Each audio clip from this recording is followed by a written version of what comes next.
So, as the title says, I finally decided to play Tears of the Kingdom.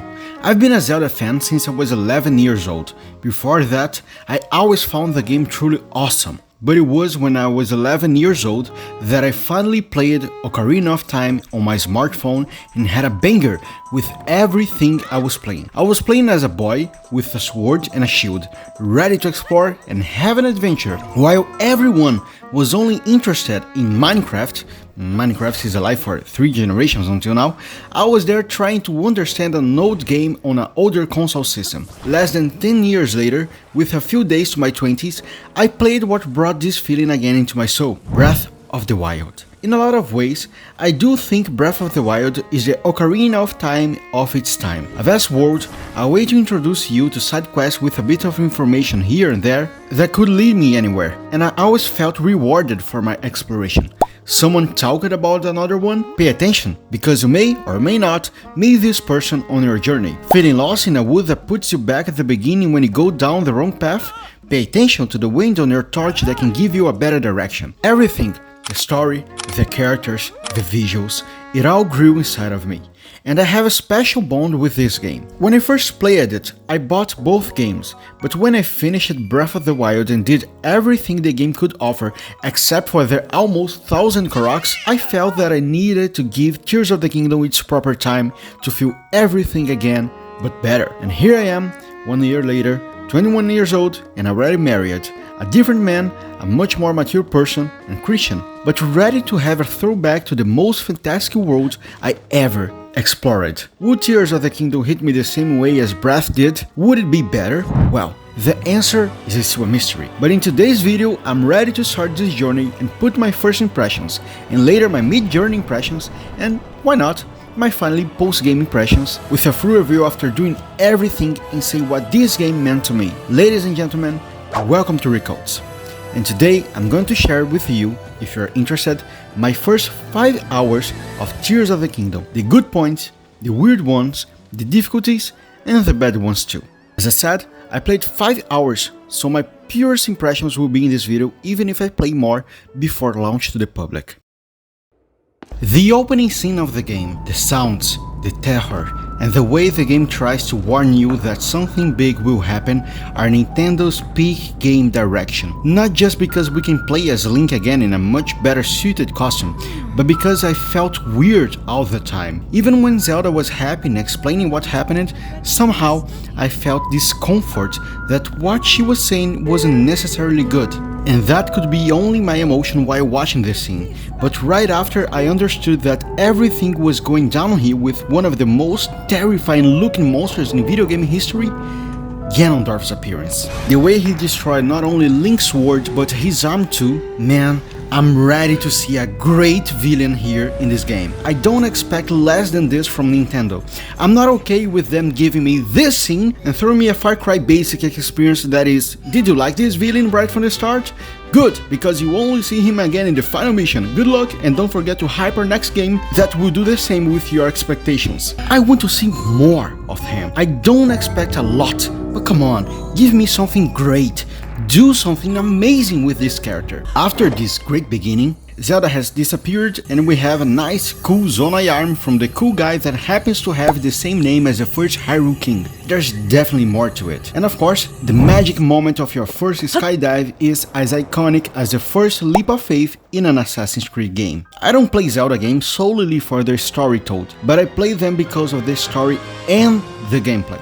And as happens with any Zelda game, most of your playtime is exploration and understanding the game mechanics. In the older ones, it was the equipment Link had. In the newer ones, it's about freedom and adaptation. And here I'm gonna talk about the controversy regarding this game even today. Is this game just a DLC? It's the same game but with new areas? Well, all I can say about 5 hours into this game is absolutely not.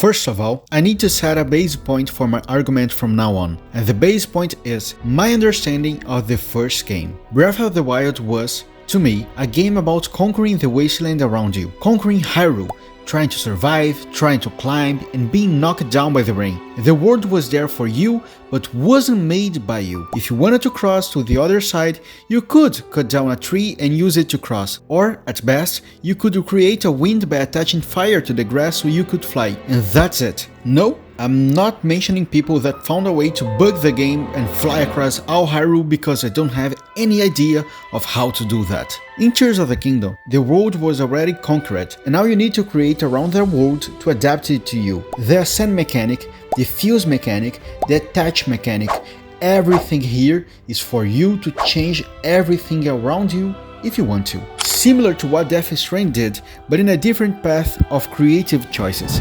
Here, it depends on the player if you want the efficient or the efficient and beautiful solution. It depends on the player learning everything that's different. To a newer player, it doesn't seem that different, but for me, it made a lot of difference. Materials that served in the first one for you to have some money, like precious stones, here have a huge difference, like the amber and the opal. I always found it weird how the description of some items and minerals reassured their natural powerful properties like fire, water, electricity, but we couldn't really use them to our favor. But here it's different, since the ruby mineral actually causes fire, and you can make a spear, sword or arrow with these properties, and trust me my friend, these make this game a completely different game. And I'm not exaggerating by saying this, because that's the feeling I'm feeling while playing this game. This isn't like the previous game at all in terms of mechanics, even though it shares all the base content of the previous game. An example, in Breath of the Wild, in my first hours of playtime, I was dealing with breakable weapons, but I remember doing a side quest that led me to a cave, and after I attempted to uncover the mystery of the cave, I found a fire sword. For me, at that moment in the game, it was a marvelous discovery that I kept with me for some important fights, and this happened all through the game, discovering great weapons and shrines that gave me a great set of battle equipment. But here, it took me a while to notice that I shouldn't be expecting to find the same things again. I won't open a chest and find a classic weapon from the first game. I may find it, but I'll majorly find another mineral, material, or something to fuse, and that will make a difference in game exploration and rewards you get from it. I felt confused because a dopamine dose I got while playing Breath of the Wild was, I will find something, even if it's a Korok, but can be a new weapon, a new ball, a new something, and here this happens too, but in a different way. Everywhere I go, I will find something, but not in the same way. The game will reward me with something to work with, and that's actually better. Don't get me wrong, almost everything was pretty hard to deal with at the first glance. I understood that instead of giving me a Zora sword or Goron hammer, it gave me a ruby mineral and a stick. By fusing them, I could have something much cooler than a Zora sword. I could have a magic stick that throws fireballs or water balls. Get it? I don't think this game brought everything of the previous one and made it better, but I do think this game took everything of the first one and made it different. It's a completely different game with a completely different vibe. Even in exploration, I feel the presence of the music much more than in the previous one. This one isn't as contemplative as the first one. Here you have much more a game based on your creativity to surpass the obstacles, to make your journey, and this final sentence explains to me the whole core of this game, especially in comparison to the previous one. This is not a DLC, it's a sequel, and a sequel with new ideas that changes without hurting the old players and brings something completely different than they ever played. Just like Breath of the Wild did. They did it again. I was liking the game, but wasn't loving it as much, until I understood this game by itself, without my emotional attachment googles, but now with my unbiased googles to see what this game wants me to.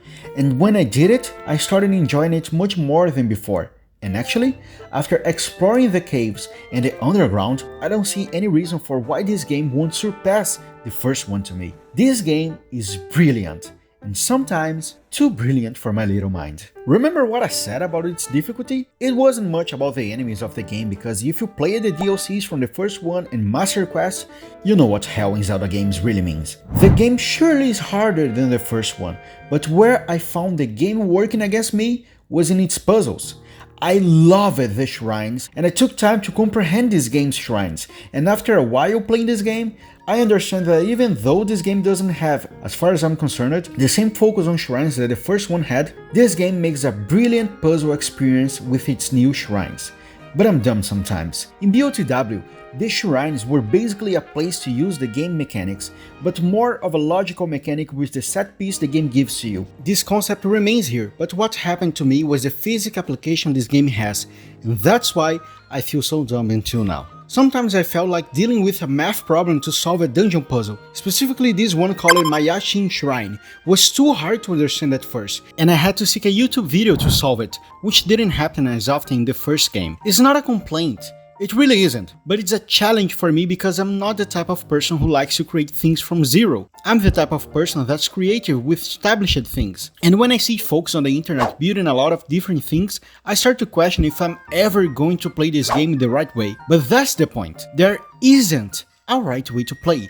There's your way and my way of playing this game. This game is defying me to be more creative, and it's challenging me to think outside the box. And again, when I understood this, the game opened to me in a much different way than the first one. That's why I can say for sure that I am in love with Tears of the Kingdom, and that this is the first impression video and not a full review yet.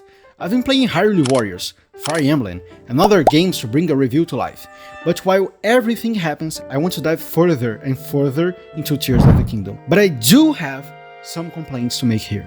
First, I like it, and I can even love the building system for carts and airplanes and trucks, or whatever I want to do. But what I don't like, and I don't know if the game has this system that I think it lacks until now, is the lack of a steering wheel or something to control my carts.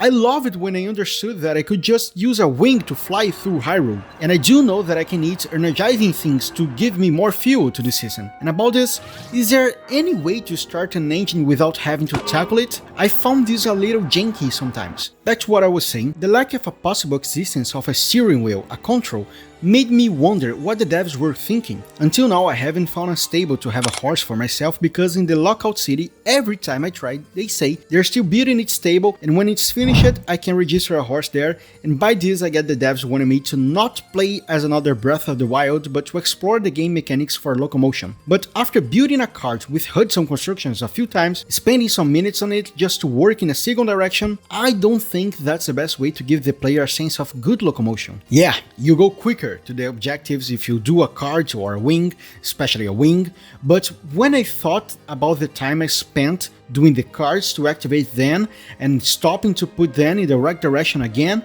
I felt the lack of two things that if the game does have, I won't have a problem at all with this system. The steering wheel, the control, I mentioned it before, and the register construction system. Imagine if I could register my construction and just put it there every time I needed it. It doesn't mean to be portable all the time, but even if I can do this once per construction, it would be a great system.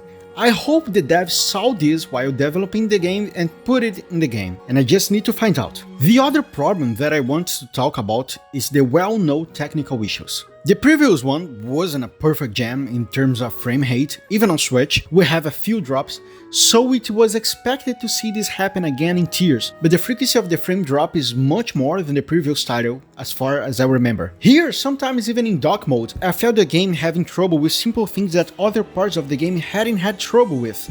In handheld mode, the problem persists, but in a worse way. Sometimes in handheld, all I have to do for the frame drop to happen is turn the camera in any direction, and the frame drops for a few seconds. It doesn't turn me off from the game, but it's still a sad thing this happens. Someone who will play this game on Switch 2 will surely have a better experience than me, but I wouldn't recommend waiting some more to play it on the new season if you already have the Switch and have this game. Play it! Have fun. My first impressions were a mix of feelings and a hard time understanding what the game really is. It isn't the go there after the prologue that the first one was. Here we have a linear narrative, but it seems it's a better narrative. For me, for my personal game taste. I still don't have much to talk about this story, except the opening scene and some characters from the previous game that appear in this one that can give us, who played the first one, a warm feeling. Tears of the Kingdom will surely continue to surprise me, and I can't wait to go back to the game while I'm writing this video script and editing this video. I hope you liked this video, and please don't post spoilers below. But talk about your first impressions too, or if you want,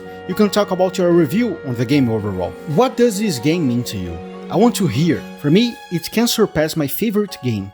alongside Breath of the Wild and Metal Gear Solid 4 that are in my top 1. If you want to become my friend on Switch, my Switch code is appearing on the screen right now. Subscribe to my channel because I want to see more people talking about the games they love with me. And stay tuned in the channel because I will post at minimum 1 video per week. Don't forget to leave a like and always remember, whether you eat or drink, whatever you do it all for the glory of God. Thanks. I will see you next time and God bless you all.